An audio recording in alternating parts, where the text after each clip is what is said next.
Friends, welcome back to my YouTube channel Jaideep Sir's Maths Mania. Today I am going to start chapter 2 polynomial of 9th standard.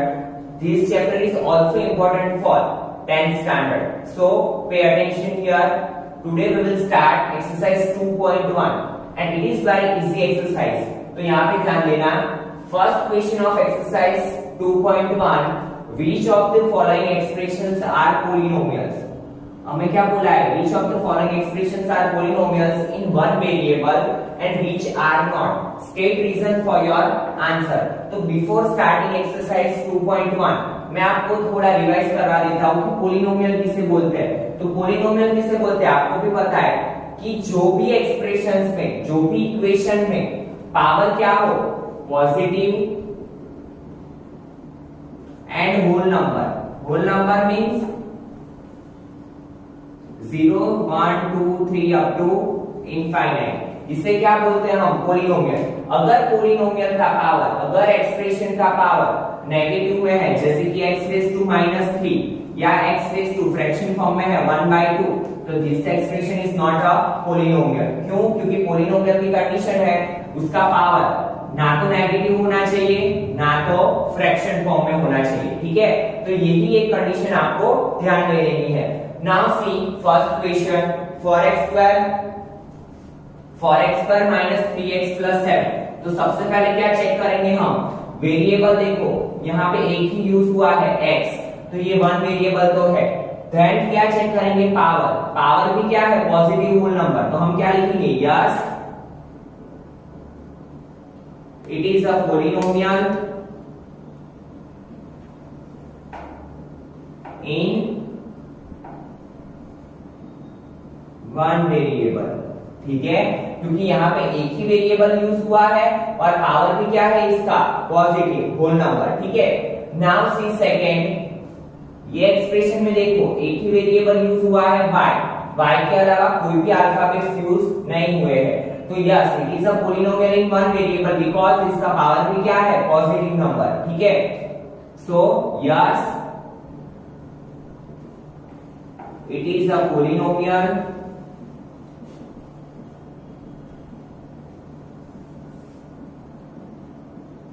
in one variable. ठीक है students. Now see 3 root t plus t root 2. यहाँ पे देखो variable तो एक ही use हुआ है but t के ऊपर क्या है? Square root. और आपको पता है कि स्क्वायर रूट को हम कैसे लिखते हैं? 1/2. अगर हमें स्क्वायर रूट ना लिखना हो तो हम t को कैसे लिख सकते हैं? t raised to 1/2. तो ये t का पावर क्या है? फ्रैक्शन फॉर्म में. तो पोलिनोमियल की कंडीशन है कभी भी पावर क्या नहीं होना चाहिए? फ्रैक्शन फॉर्म में नहीं होना चाहिए. बट यहाँ पे पावर फ्रैक्शन फॉर्म में है, सो हम क्या लिखेंगे? No it is not a polynomial.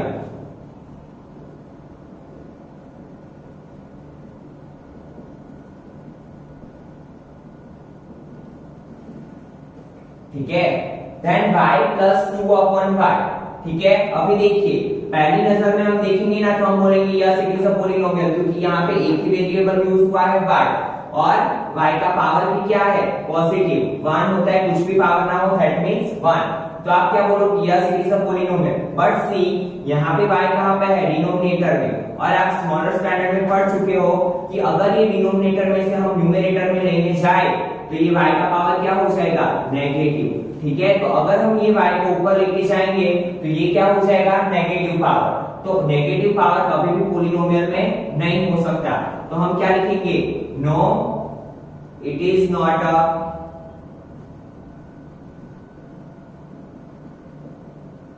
Polynomial. ठीक है, then last question x raise to 10 plus y raise to 3 plus t raise to 50. तो यहाँ पे देखिए 1, 2 एंड 3 तीनों तीन अलग वेरिएबल यूज हुए हैं. ठीक है, वेरिएबल आपको पता है कि जो हम मैथमेटिक्स में अल्फाबेटिकल वर्ड्स यूज करते हैं a b c x y z उसे हम बोलते हैं वेरिएबल. तो यहाँ पे x, यहाँ पे y और यहाँ पे t तीनों अलग अलग वेरिएबल यूज हुए हैं. That means no it is not a polynomial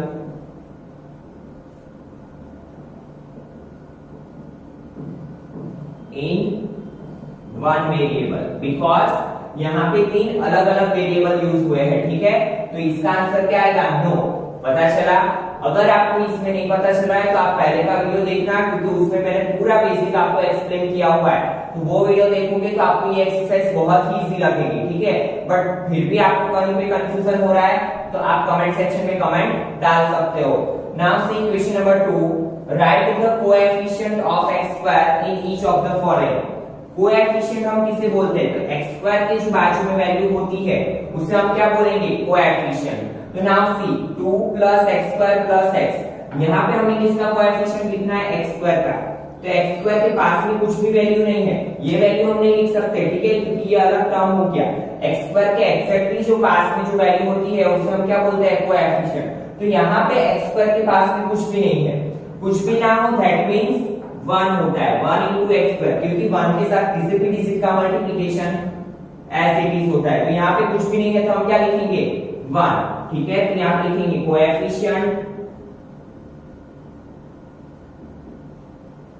of x square is 1, ठीक है। सेम यहाँ पे x स्क्वायर का कोएफिशिएंट क्या आएगा?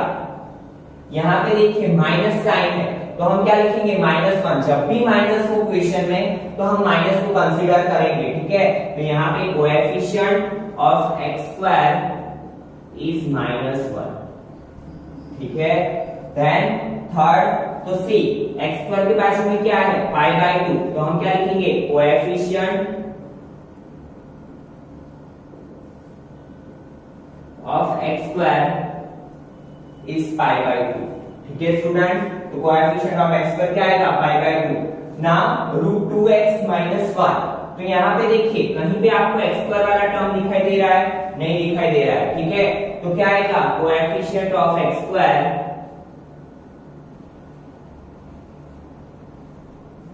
इज 0, बिकॉज यहाँ कहीं पे भी x स्क्वायर वाला टर्म ही नहीं है। तो हम क्या लिखेंगे? Coefficient of x square is 0।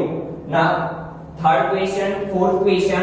Third question में एग्जांपल लिखना है तो वो हम बाद में सॉल्व करेंगे, वो आप कोई भी एग्जांपल लिख सकते हो।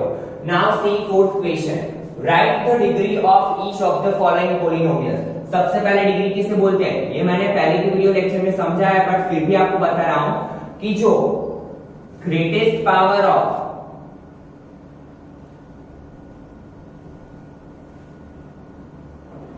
polynomial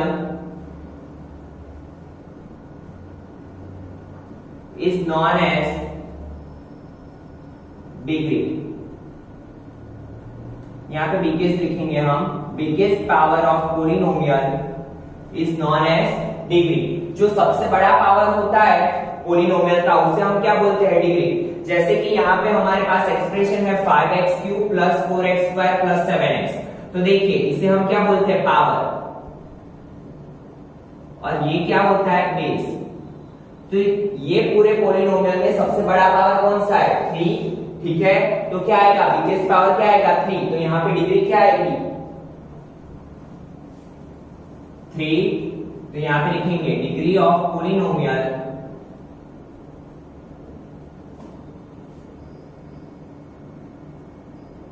इज 3, ठीक है।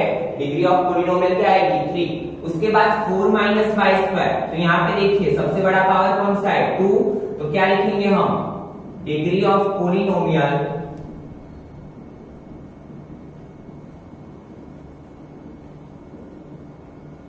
इज 2। देन 5d - √7, ठीक है। अभी देखिए d के ऊपर कुछ भी नहीं है, दैट मींस पावर उसका क्या हुआ? 1, ठीक है। तो 5d⁻1, that means degree of polynomial क्या होगा?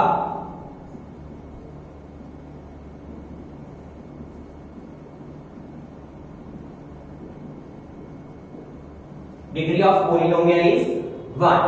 देन 3, यहां पे देखिए कोई वेरिएबल ही नहीं है, वेरिएबल नहीं है दैट मींस क्या होगा? Degree of polynomial 0।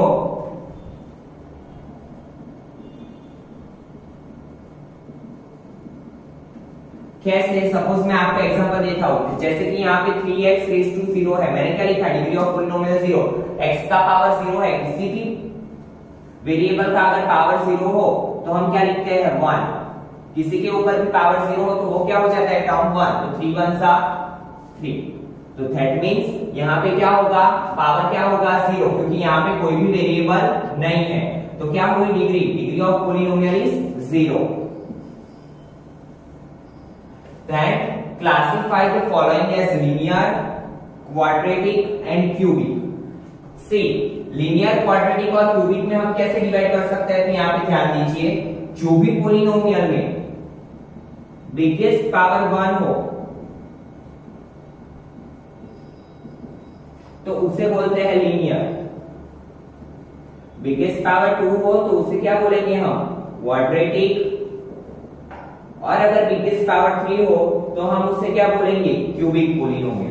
ठीक है, ये चीज आपको याद रखनी है। अगर कोई भी पोलिनोमियल में सबसे बड़ा पावर क्या हो 1, तो वो क्या हो जाएगा, लीनियर पोलिनोमियल। अगर बिगेस्ट पावर 2 है तो वो क्या हो जाएगा, क्वाड्रेटिक पोलिनोमियल, और अगर बिगेस्ट पावर 3 है तो वो क्या हो जाएगा, क्यूबिक पोलिनोमियल। ठीक है, now see here x square plus x, तो यहाँ पे सबसे बड़ा पावर कौन सा है, 2, दैट मींस इट इज अ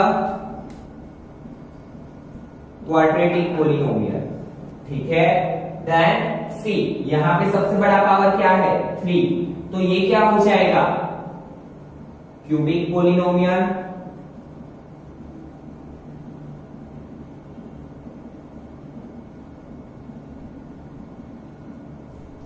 से इन दिस एक्सप्रेशन सबसे बड़ा पावर क्या है 2, सो ये क्या हो जाएगा,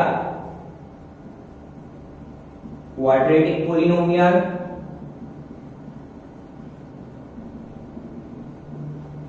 ठीक है, 1 प्लस एक्स, यहाँ पे कुछ भी नहीं है, दैट मीन्स पावर क्या होगा 1। तो अगर बड़ा पावर 1 हो तो क्या होता है, लीनियर, तो हम क्या लिखेंगे यहाँ पे, लीनियर पोलिनोमियल।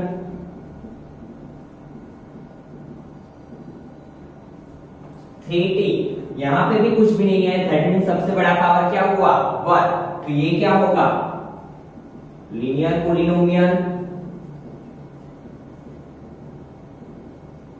ठीक है, उसके बाद r स्क्वायर, यहाँ पे बिगेस्ट पावर क्या है 2, तो ये क्या होगा,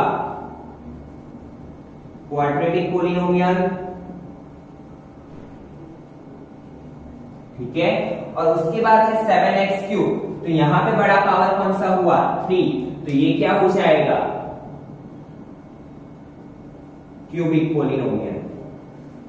तो इसी के साथ आपकी एक्सरसाइज 2.1 कंप्लीट हो रही है। बट इसके रिलेटेड आपको कुछ भी डाउट हो तो आप कमेंट सेक्शन में डाल सकते हो। ठीक है, और अगर आपको ये वीडियो पसंद आया तो लाइक करना ना भूले। Thank you students.